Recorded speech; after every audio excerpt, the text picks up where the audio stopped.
Hi guys, welcome back to another video. Today we're going to be talking about a very personal topic.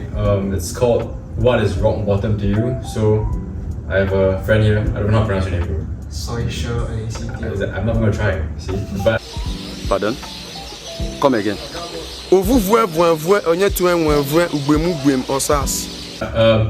So in this topic, we're going to just open up about like our own difficulties and how we struggle to go through like ups and downs in life. So first question I want to ask is, can you describe what rock bottom means to you personally, like in your own words? I think rock bottom is like the lowest point of your life, be it financially, relationship wise, or family wise. It could be anything lah. Basically like a pullback in your life. Yeah, like trading with charts and pullbacks, right? So it's generally like your lowest points, and to me, I treat it like a mental gulag. I think gulag is like a Russian term for like jail or like cesspool. You're just like in deep despair. So yeah, the next point is like, what are some common or signs or indicators that you or someone you know might be at rock bottom? How do you tell? I feel like if the person is in rock bottom stage, that person will be withdrawn from the rest of the people.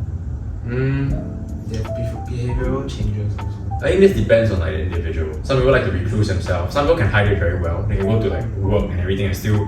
So I don't really think can tell very easily on like a surface level. Like prima facie, can't really tell whether someone is just going through shit. But I think the easiest way you can tell is to ask her. You just have to check in with your friends. So I think that's one thing I would do more often, because I think when I was my low point, actually nobody checked in on me. That's life. Yeah. As in, I feel like if I don't tell people, right, because I was staying by myself in my apartment, and then like purely alone. If I don't tell anybody, nobody came over. And you're just like by yourself, you know. So sometimes I think that's the danger with people who are really truly at that low, if they have no one there for them. Yeah. So what about like a time in your life where you've gone through like rock bottom? Yeah, I have three rock bottoms. One is the financial rock bottom, one is the family wise, and one is the relationship wise. One through the financial one first. I think it was in 2031 where I lost like 5 digits from copy trading. Yeah, don't copy trade. Some copy trading is good. It's very difficult to find the good ones. Yeah. No, it's not really impossible. But who would give out their own shit for free? I mean, that's the point. Yeah.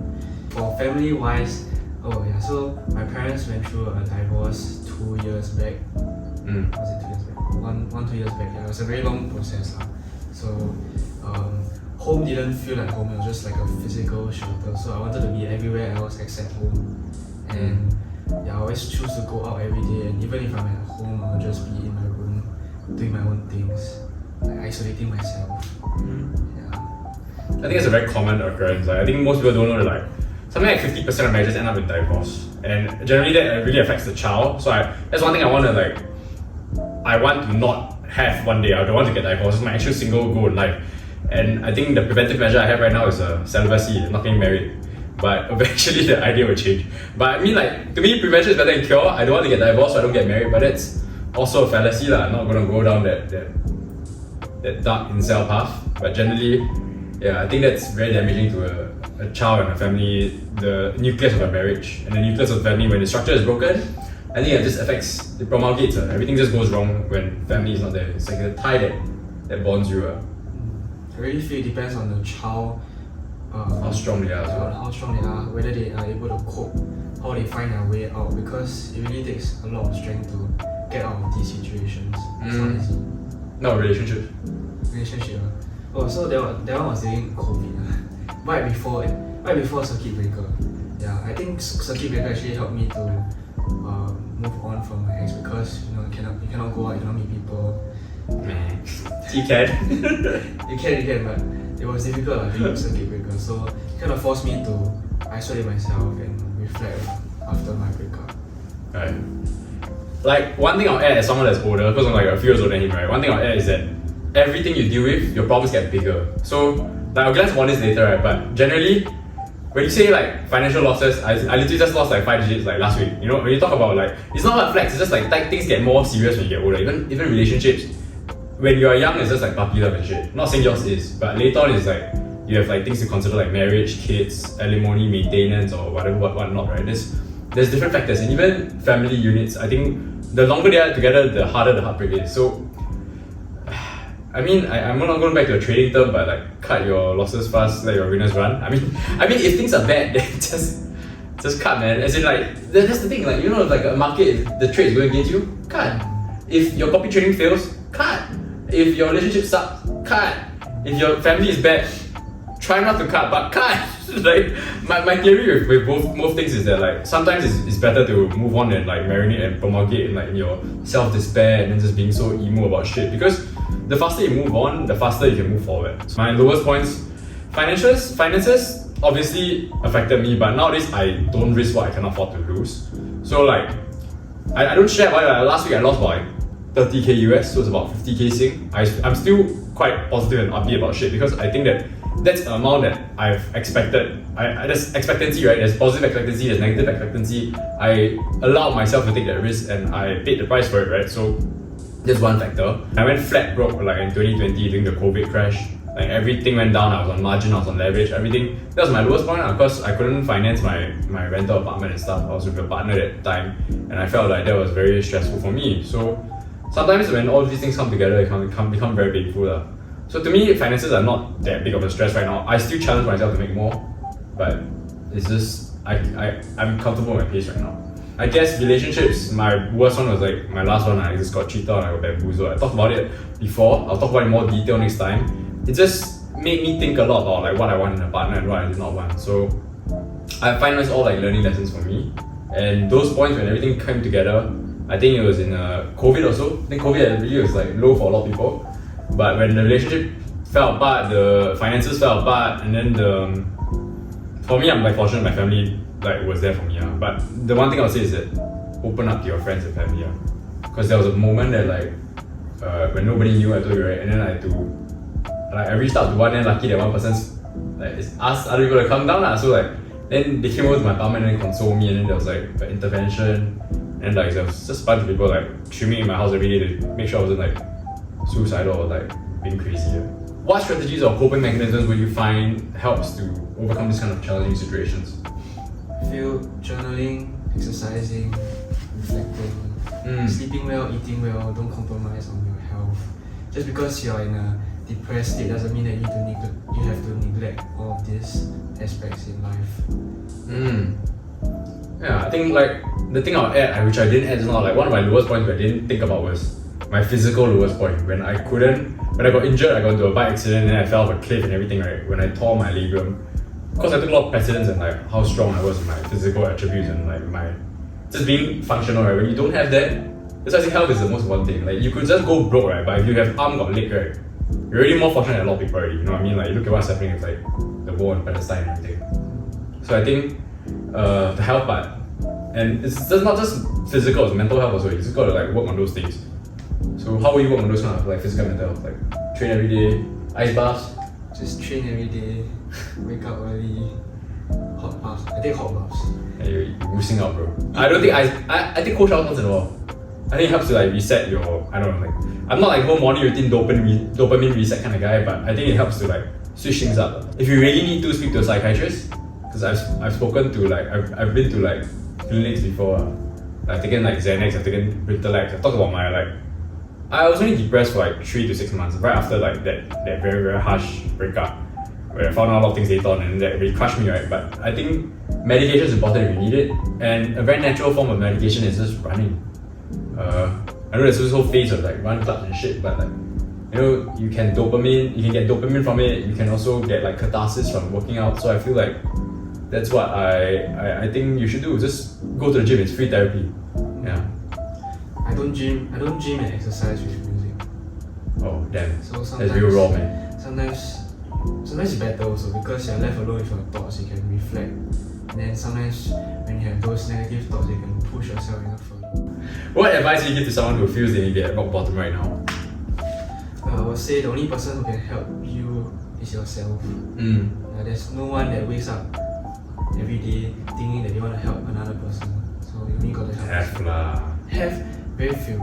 Like every day. Like, oh, I want to wake up and help this person. I guess most people have their intrinsic and their own they're not really so altruistic, they have their own motives for doing things. Not everybody can be so helpful, but I'm sure there are some, it's just not the norm. Everyone has their own problems to deal with also.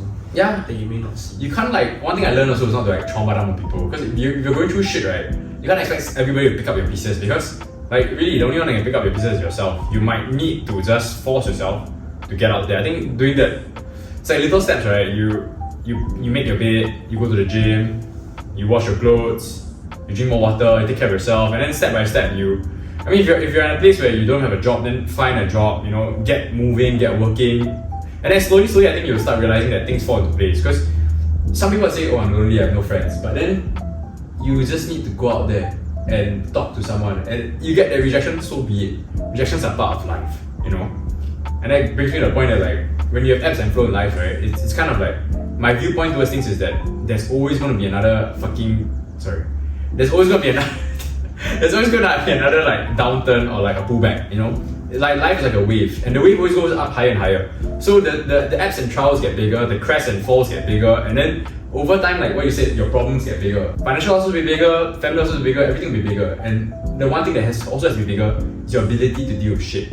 Your ability to like have tenacity and grit. So I think you're also supposed to grow with your problems, supposed to grow yourself so you can handle these kind of situations with tactfulness, you know, and mindfulness.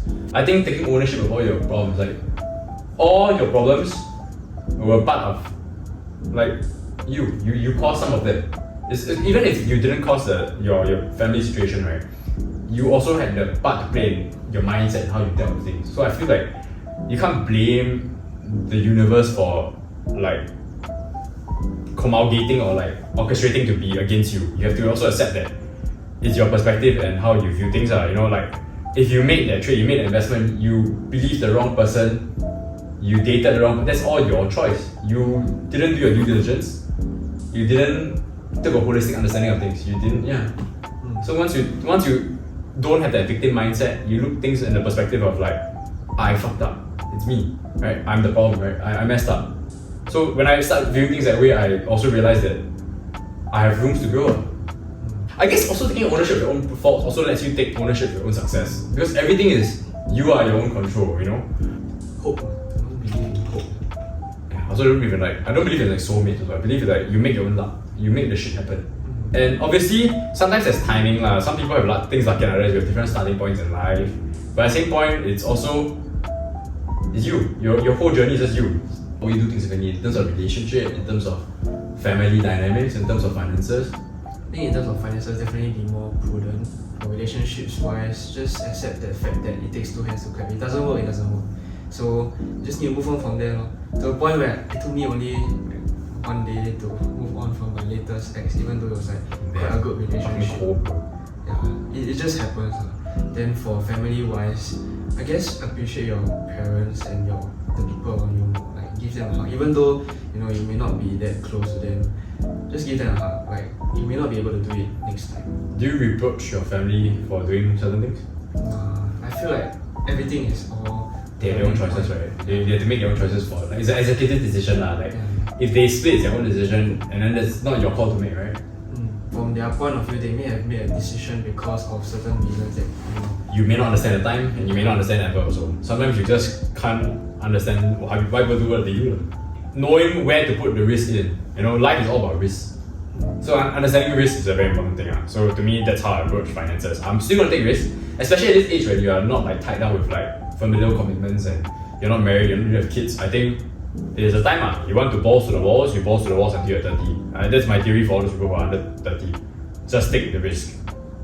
You know, it's better to try and fail than not to try at all. Later on, you're just going to be recluse to your worst case scenario would be a corporate slave job with like everybody else, but your best case scenario can be a lot better if you choose the right path. I'm not going to show you some like course and shit, but that's how I view my own personal philosophy. Yeah. And then I guess with relationships, just being more careful. I talked about it before. I'm just going to be more like careful with who I choose to date. I think I would prefer things in the olden perspective where we met people through like a third place. You know what third place is? Like in a local setting, or someone introduce you, or referral. Nowadays with dating apps, it's very difficult. It's really like the modernity of dating. I talk about it next time, but there's a lot of assets connections, a lot of fake connections, a lot of fake relationships. So I think it's better to a more authentic, grounded way of doing things would be. I read this somewhere that said like how they dated in the past was like through some form of arranged marriage or arranged friends introducing this kind of stuff. And then even before that, it was like picking up people on bars, maybe in the 1970s. The 1990s became like a rage.